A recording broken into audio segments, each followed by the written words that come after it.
अक्सर professional artist एक चीज़ बोलते हैं कि हमेशा नेचर को ऑब्जर्व करो। तो पहले आज हम समझेंगे कि ऑब्जर्वेशन का मतलब क्या होता है, इसका सिंपल मीनिंग क्या है।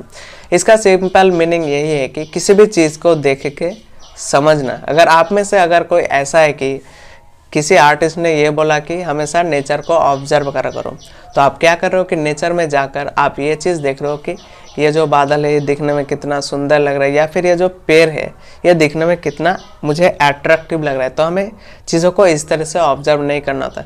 जो चीज़ हमें अट्रैक्टिव लग रहा है या फिर सुंदर लग रहा है, वो चीज़ हमें अट्रैक्टिव या फिर सुंदर क्यों लग रहा है, कैसे लग रहा है, हमें चीज़ों को इस तरह से ऑब्जर्व करना होता है। तो आज हम समझेंगे कि नेचर में हम क्या क्या ऑब्जर्व कर सकते हैं। तो पहले हम समझेंगे शेप्स को हम ऑब्जर्व कर सकते हैं नेचर में, जैसे कि पत्तियों का शेप हो गया, या फिर पेड़ का जो ओवरऑल शेप होता है उसे हम ऑब्जर्व कर सकते हैं। या फिर आप पेड़ में एक चीज़ नोटिस करना कि जो पेड़ का जो नीचे वाला पार्ट होगा वो हमेशा मोटा होगा, जैसे जैसे वो ऊपर चला जाएगा वो चीज़ें हमें पतला दिखेगी। मतलब पेड़ का निचला वाला पार्ट मोटा होगा और ऊपर वाला पार्ट हमेशा पतला होगा। तो ये चीज़ें हम ऑब्जर्व कर सकते हैं। पहला हो गया शेप्स को हम ऑब्जर्व कर सकते हैं। दूसरा ये कि वैल्यूज़ मीन्स के लाइटनेस एंड डार्कनेस। अगर किसी सब्जेक्ट के ऊपर अगर लाइट पड़ रहा है तो किस तरह से डार्क टू लाइट का जो ट्रांजिशन है वो कैसा हो रहा है। या फिर एक चीज़ आप नोटिस करना है कि कोई चीज़ हमें 3D क्यों दिखती है। कोई सब्जेक्ट हमें 3D तभी दिखती है जब उस सब्जेक्ट में लाइटनेस एंड डार्कनेस का जो पार्ट है वो हमेशा बैलेंस होता है, तभी वो सब्जेक्ट 3D दिखता है। अगर कोई सब्जेक्ट में लाइटनेस एंड डार्कनेस का सही से बैलेंस नहीं होगा तो वो सब्जेक्ट फ्लैट दिखेगा एंड 3D उसमें फील नहीं होगा। जैसे कि यहाँ पर आप देखो इस हैंड को, जैसे कि यहाँ पर लाइट दिख रहा है एंड यहाँ पर डार्क दिख रहा है, इस वजह से इस पार्ट को ये जो वाला पार्ट है ये हमें 3D फील हो रहा है।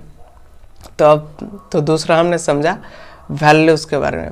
एंड थर्ड ये है कि एजेस को हम समझ सकते हैं। कहीं पर शार्प एजेस हो सकता है या फिर सॉफ्ट एजेस हो सकता है। जैसे कि यहाँ पर आप देखो शार्प एजेस मीन्स जहाँ पर लाइटनेस और डार्कनेस का डिफरेंस बहुत ज़्यादा होगा। जैसे कि यहाँ पर आप देखो एकदम शार्प दिख रहा है ये वाला चीज़, ये हो गया शार्प एजेस।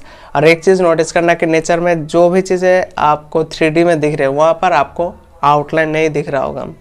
अगर आउटलाइन दिखेगा तो वो चीज़ हमें 3D नहीं देगा। जैसे कि यहाँ पर आप देखो कहीं पर भी आपको आउटलाइन नहीं दिख रहा होगा, हर एक जगह पर एजेस दिख रहा होगा, जैसे कि शार्प एजेस तो सॉफ्ट एजेस। तो हमें नेचर में जो भी चीज़ें आपको 3D में दिखेगी वो एजेस में होगी, तभी वो लगेगा कि हाँ ये 3D है।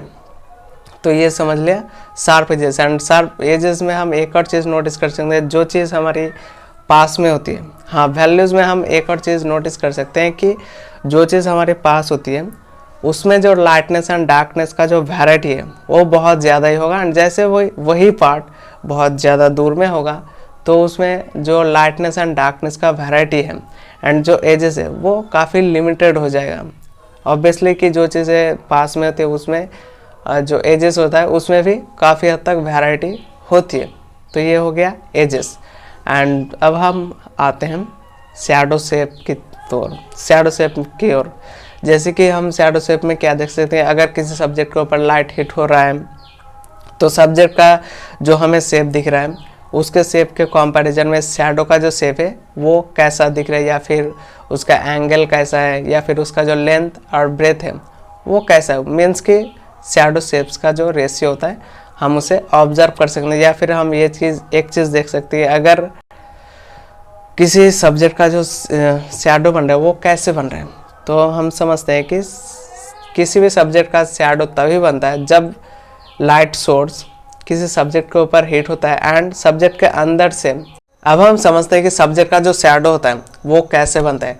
सब्जेक्ट का शैडो तभी बनता है जब लाइट किसी सब्जेक्ट के ऊपर हिट होकर सब्जेक्ट के अंदर से लाइट ट्रैवल ना होकर सब्जेक्ट के आसपास से ट्रैवल करती है, तभी सब्जेक्ट का जो शैडो है तभी बनता है। एंड ऑल्सो सब्जेक्ट का जो शैडो होगा वो कितना क्लियरली विजिबल होगा ये डिपेंड करता है कि लाइट ज़्यादा सोर्स में अगर सब्जेक्ट के ऊपर हिट हो रहा है, लाइट ज़्यादा क्वांटिटी में अगर सब्जेक्ट के ऊपर हिट हो रहा है तो जो उसका शेप होगा वो हमें क्लियरली विजिबल होगा, और अगर कम क्वांटिटी में लाइट सब्जेक्ट के ऊपर हिट होगा तो उस शैडो का जो शेप है वो हमें थोड़ा कम विजिबल होगा।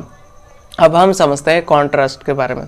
तो कॉन्ट्रास्ट का मीनिंग बेसिकली सिंपल है कि लाइटनेस एंड डार्कनेस का जो डिफरेंस होता है उसे ही हम बोलते हैं कॉन्ट्रास्ट। जैसे कि हाई कॉन्ट्रास्ट का एग्जांपल ले लो, जैसे कि अंधेरी रात है और जो अंधेरी रात में एक चांद निकल के आ रहा है, तो उसे हम बोल सकते हैं हाई कॉन्ट्रास्ट, क्योंकि चांद एकदम बहुत ज़्यादा ही एकदम लाइट दिख रहा है एंड जो उसका बैकग्राउंड है वो बहुत ज़्यादा ही डार्क दिख रहा है, जिस वजह से dark part and light part का जो डिफरेंस है वो बहुत ज़्यादा ही दिख रहा है, जिस वजह से उसे हम बोल सकते हैं हाई कॉन्ट्रास्ट।